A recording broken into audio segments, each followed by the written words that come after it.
Well, obviously not an easy Sunday. Mondays always get a little better, but I thought our guys, handled a quiet bus ride home. A lot of pain in the end of that game.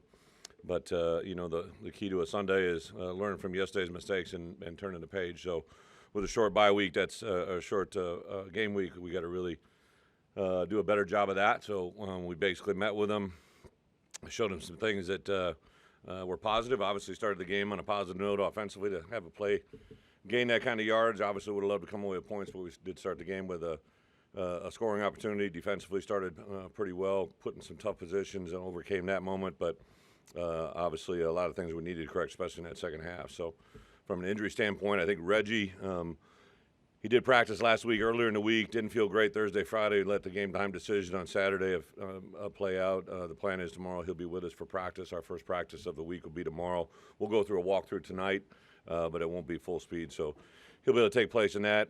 Zai hopefully will as well. Zai and Geske are both a work in progress to see where they get for the weekend. But other than that, there were some guys that played in the game that were a little banged up. They got through it pretty good overall. So really shouldn't be any issues other than that. Nebraska is very similar to our situation. They're 2-3, identical records actually. Both of us have 2 losses in conference play, so there's a lot of different variables going into it. But I think this week is a lot about us. Obviously, Nebraska and what they've accomplished. Played a couple different quarterbacks. They're playing really good on defense. A very difficult challenge. And then Friday night with a short week is one that we've already done this year. So we kind of really, I spent yesterday a lot of time looking at what we did in that Kansas prep, just the logistics of it. I didn't love the results, but more along the lines of preparation. So we're changing that up a little bit on our approach, either tonight, tomorrow, Wednesday, and Thursday before the game to go in from there. So with that, open up for questions. Isaiah Williams has said that one of your messages in the locker room was we have to get better than any team in the country over the course of this week. How important? Maybe it's too open of a question, but how important is this week for you guys? How important is the week? I think every week is important. I think when it comes after a loss, it just comes a little more scrutiny from the outside world, which is obviously part of the world we live in. So nothing different there. I think each week. What I can assure everybody is every Saturday, right, we play a game, and every Sunday, the way we go about our business is really the same. We're very hard on ourselves, very critical.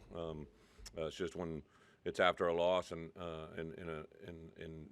you just hear it from multiple different levels as well. So. I did make the comment to them. I was kind of stressing the importance of the week more than anything, just that. But I believe that obviously we're a 2-3 football team that doesn't like where we're at, but it is a fact of the case. So I think if we don't have that approach, I would be doing an injustice to them. Not taking anything away from your opponents, but how much do you feel like you're beating yourself as opposed to opponents? Yeah, it's a good point. I think one of the things you guys have routinely heard me say: more games are lost than won, and the key ingredient to losing. That we stress to our players from the first day I got here to where we are today are penalties, mental errors, and turnovers. And the NCAA, because the mental error is not really a statistic in the NCAA football manual, but penalties and turnovers are, and we're not very good in those two. So I think our guys understand the importance of that. The second thing we probably pride ourselves on is being tough, smart, dependable, and that has to be a resilient part of our program. The way we recruit, the way we coach, the way that we obviously play the game is a big part of that. And I think those two elements right there together are really what's missing from us. Really tried to stress consistency last week. Obviously we're still down 16-13 to half. We spotted them a 6-point off that turnover. You're in the game that I feel is a very winnable game, and to this point, like to replay it back on Sunday, even kind of manifest that more than ever. Just the ability to take place and make critical plays when they happen. We as coaches have to be really hard on ourselves about what we're asking our guys to do, but I do think what we've done, we've played some good teams, played some good opponents, but that was a 1-3 football team that we lost to, right? So we can't ignore that and obviously move forward into a game plan against Nebraska. Coach, you've got a good set of commits so far at this point. When you're struggling like this, do you hear from those players? You reach out to them, kind of say, "Hey, we're fine." How do you interact with the players when you're in this situation? Yeah, I think in recruiting, much like you do with your own players, once you get a commitment from a player, you kind of treat them as though you're part of your program. I would say that as coaches in general, Sunday night I think recruiting calls are made quite a bit, but Monday, Tuesday, you kind of focus on where you're at. For me personally, I reach out to a lot of guys Wednesday, Thursday. I think last week on that Thursday night, there were We had 18. We have 18 committed guys. I believe I talked to 13 or 14 that night. Just sit there for about a 2-hour window and just talk. I really like where our guys are at. We'll be getting into a bye week here in a couple of weeks where we traditionally have gone out and seen those guys, but by NCAA rules you can't do it. But I think one of the reasons we've been able to have some success here over the last 2 years is because of the momentum we've gained in recruiting and going after the right type of guys that want to come to Illinois with a chip on their shoulder, and I don't really see that changing. Is the comments different than a year ago when you're, off to a great start and winning all those games? Was the tone similar or different? No, last year we started off 1-1, if you remember, right? And I talked to him pretty much every week. So I just think as a coach, through 15 years in this business, you understand the highs and the lows. You persevere through the lows and try to ride the highs. But I think each call and each person, each player is an individual scenario. The change in the short week preparation, were you making notes during the Kansas week and the result was what it was, or are you making changes because of the result? Yeah, man, that's a great point. One of the things I really try to ask our guys on Thursdays and Fridays during a normal game week preparation is if it's a Saturday game on Thursdays, we have a staff meeting we have an academic Zoom at 2 o'clock, so we have our last staff meeting on Thursdays at 3 o'clock. I try to let everybody out the door by 4:30 just so one night a week they get to have a family night at home. So, but in that meeting, one of the last things I usually say is, hey, take an inventory of how you felt the week has gone. How do you feel Sunday, Monday, Tuesday, Wednesday, Thursday went? Make a note of it for yourself, but also for me, like anything we feel we can adjust, adapt. I literally had a meeting with Tank about an hour ago. We meet literally every day, just kind of, he had an early lifting group today because today is a work day for us. Usually Monday's a day off, but we had our entire roster in this morning for a lift this morning at 8:30, 9:30, and then we have them over this evening. So Tank and I are in constant dialogue, just kind of, hey, where are they at? Not just from his standpoint, he's a strength coach, but he's got a really good pulse on our guys mentally. I talk routinely every day with Jeremy Bush, who's our head trainer. Leah's our nutritionist. Anybody that touches our players, I talk probably more than any other head coach, I would imagine. Mike Maziart's our academic coordinator, and literally I have a constant dialogue with him. Anybody that has a pulse or a beat with our players, I want to having a conversation with them what our guys are like. Work through Zy and Geski's availability. Is there any thought to move Isaiah Adams back in, or do you feel like right tackle's the spot that fits where you guys? Yeah, as of right now, no. We since literally week one, we've had a lot of conversations. I think Isaiah just played his best game at right tackle. Julian by far. One of the things that gets lost in a loss is players that played well. Julian Pearl played extremely well at left tackle.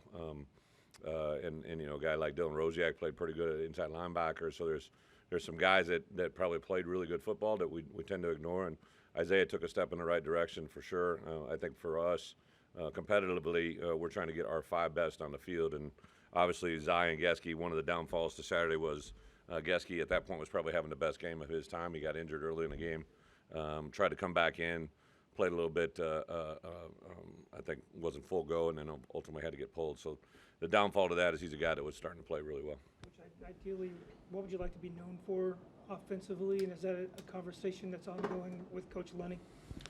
Yeah, I think every year your offense takes on, the demeanor of that year. Obviously last year, I think on the forefront of it, we probably felt really good about, Chase. That year before he had scratched the surface of a 1,000-yard season, but we lost the quarterback that we had called our starter, right? And then had Tommy DeVito coming in, so you really didn't know what he had played. We knew he was going to be the starter, probably coming out of spring ball. But wanted to give you guys some discussion topics to talk about, right? So kind of like this year, I think coming out of the spring game, we had an idea that Luke was going to be our quarterback.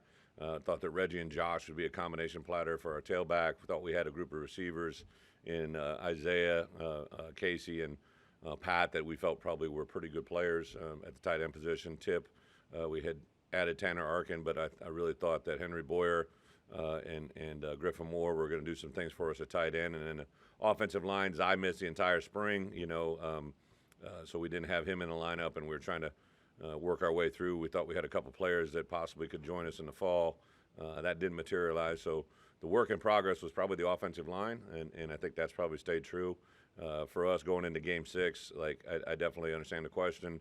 Our offensive identity, probably hasn't come out. I think there's an idea of what we want it to be, but it's definitely a conversation that Barry and I and the offense staff and our players really. I think the one enlightening thing to me yesterday was not just offensively, defensive, special teams, just the guys that I've talked to, the guys I've met with individually, the guys that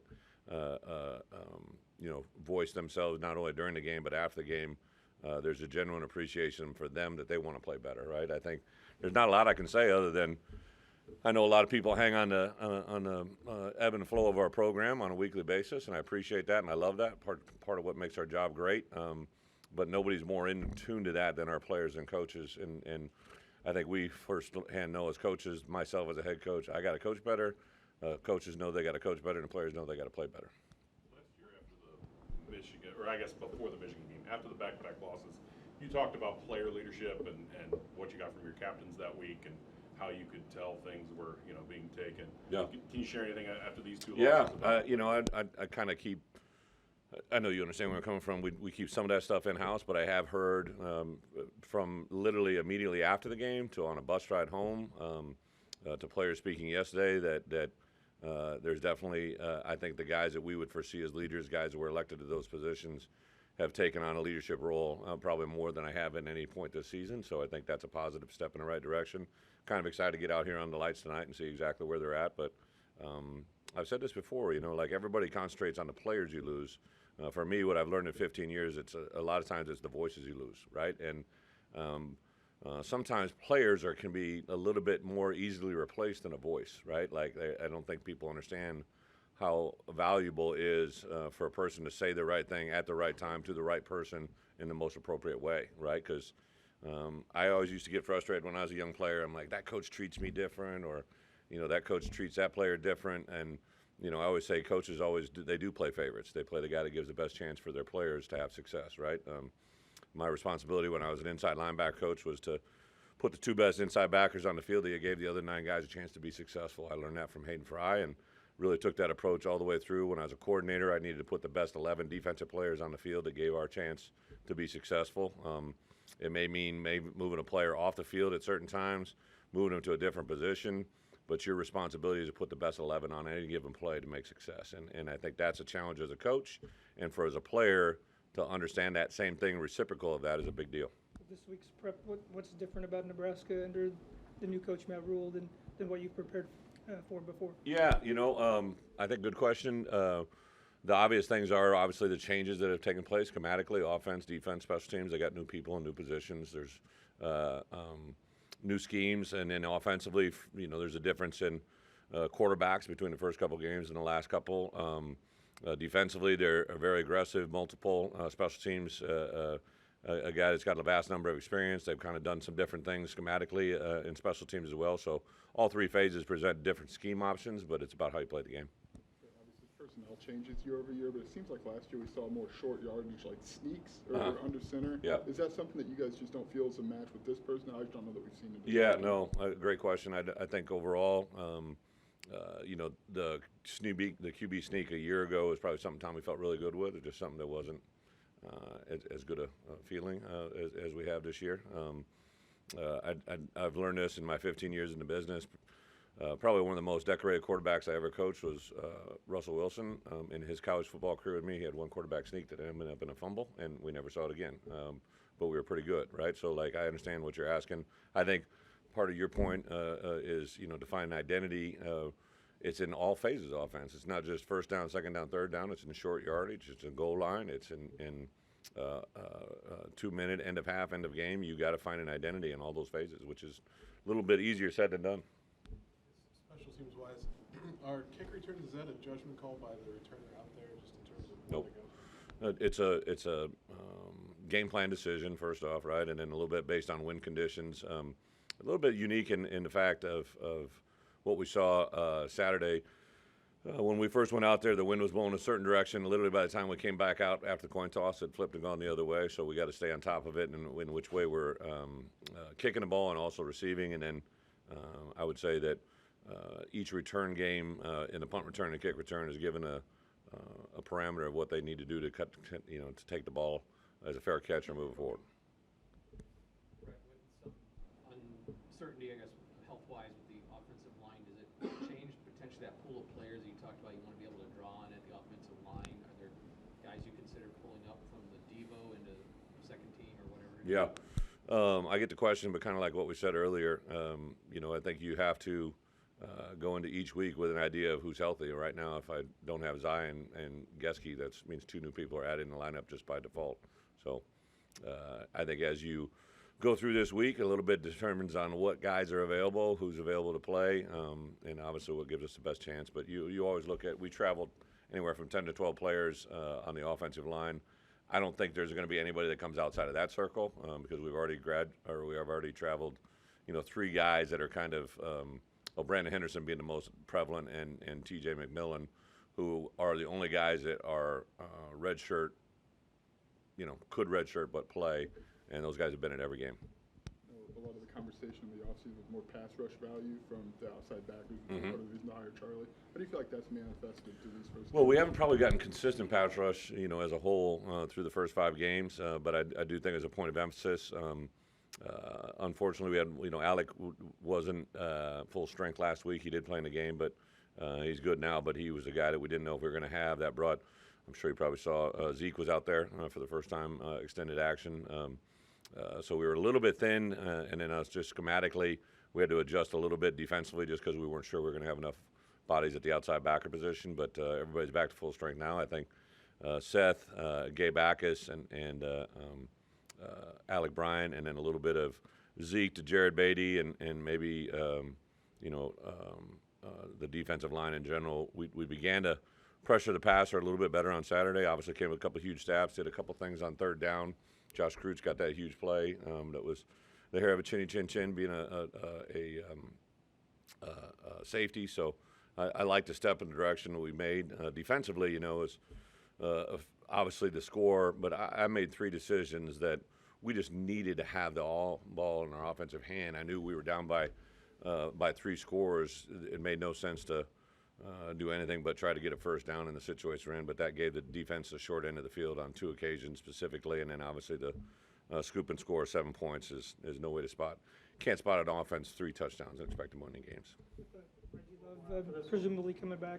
Do you still see, What's that? with Reggie coming back, do you still see a role for Caden Fagan? Can he still help you? Yeah, I said Reggie, we're going to hopefully get him back. We'll see where he's at as it goes. I think Caden Fagan, through 5 games now, has definitely shown the value that he brings. He's an exciting player. I think he's fitting more and more comfortable and feeling better and better about where he is. And I thought the last 2 weeks in particular, he felt really good in all situations. I really admire the way he's kind of just steadily grown each week, kind of made his mark. Last week, you could see him burst through the hole, especially on that one play. Like, he's just a big body that gets through little areas, and he's got a lot of velocity when he runs. Out of the tight end room right now through 5 games. I've been pretty impressed with Tip. I thought Tip is a guy, Tip has 2 years of eligibility, and I think he went into the season with the idea of this being his last, but I think he's a guy that on the verge of, he's playing pretty good right now. I expect him to continue to play better, but he's taken his game to a different level, caught the ball extremely well. He's been pretty good inline blocking. I've used him a lot on movement stuff. Griffin Moore brings an element that I think is really good. There was a play there that I thought he had a chance on 3rd down. He got tugged on the coattail twice that prevented a play from happening. But I really like what he brings to the game. And then Henry Boyer, Henry missed most of fall camp. Guy with a red shirt a year ago, and I gave him a lot of credit. He's found a way to get himself out there and play. And I think that room in general, hopefully on the back end of our season here, is going to be able to give us a lot in Big Ten play.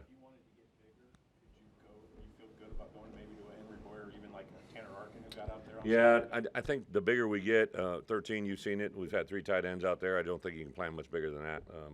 I don't think we're a 4 tight end team, but 13 has definitely been in our game plan the last 2 weeks. I don't think we saw it Saturday just by the flow of the game, but that's definitely something that I know our guys offensively feel good about.